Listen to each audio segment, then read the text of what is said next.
नेपालले Dubai warm up match कन्फिडेन्सका साथ जितेसँगै अब नेपालको असली परीक्षा भोलिबाट सुरु हुँदैछ। ओमनमा हुन गइरहेको भोलिको T20I वर्ल्ड कप क्वालिफायरको पहिलो म्याचमा नेपाल वर्सेस कुवेत भिड्नेछन्।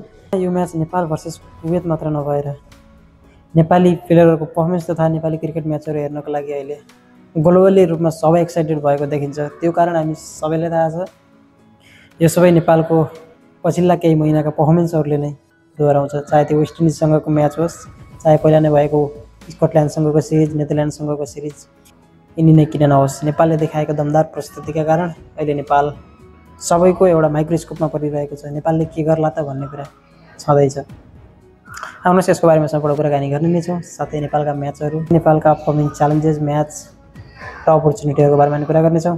च्यानल नयाँ छ, च्यानललाई लाइक र सब्सक्राइब गरेर सुरु गरौँ आजको भिडियो अन्तर्गत। नेपाल र कुवेतको म्याच हेड टु हेड हेर्ने भने करिब 3वटा मात्र T20I इन्टरनेसनल म्याच भएको छ नेपाल र कुवेत बिचको, जहाँ कुवेतले नेपाललाई एकपटक हराएको छ भने त्यसपछि नेपालले कुवेतलाई 2 पटक 2025मा ब्याक टु ब्याक हराएको थियो र नेपालले हार भने 2019मा बेहोरेको थियो कुवेतसँग।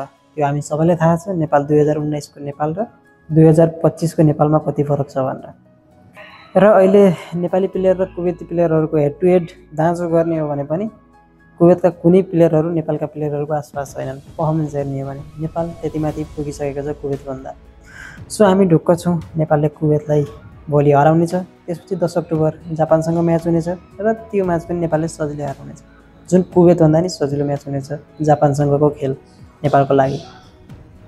र नेपाल ग्रुप लिड गरे सँगसँगै सुपर 6मा जानेछ र हामी सबैलाई थाहा भएकै कुरो यो पटक भने सुपर 6मा क्यारी फरवर्ड पोइन्ट सिस्टम हुनेछ, जुन यदि नेपालले ग्रुप लिड गरेको खण्डमा 2 पोइन्ट्स लिएर सिधै सुपर 6 खेल्नेछ, जहाँ नेपालले सुपर 6का 4 म्याचहरू खेल्नेछ र ती 4 म्याचमा कति म्याच नेपालले जित्छ त्यो म्याच जितेका अङ्कहरू जोडिँदै नेपाल टप 3मा पर्न सकेको खण्डमा सिधै वर्ल्ड कप खेल्नको लागि छनौट हुनेछ।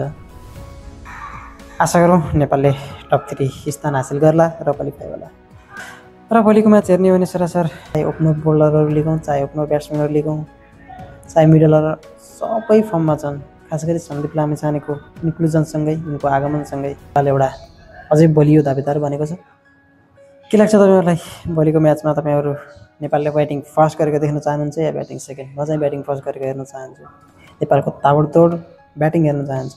कमेन्ट गर्दै गर्नुहोला। र यस्तै नयाँ नयाँ भिडियोहरू अथवा आगामी म्याचहरूको एनालाइसिस तथा प्रिभ्यूहरू र रमाइलो रोचक तथ्यहरूको लागि च्यानललाई सब्सक्राइब गर्न नभुल्नुहोला। मिल्नेछौँ नयाँ भिडियोको साथमा। अहिलेलाई जय नेपाल, जय क्रिकेट।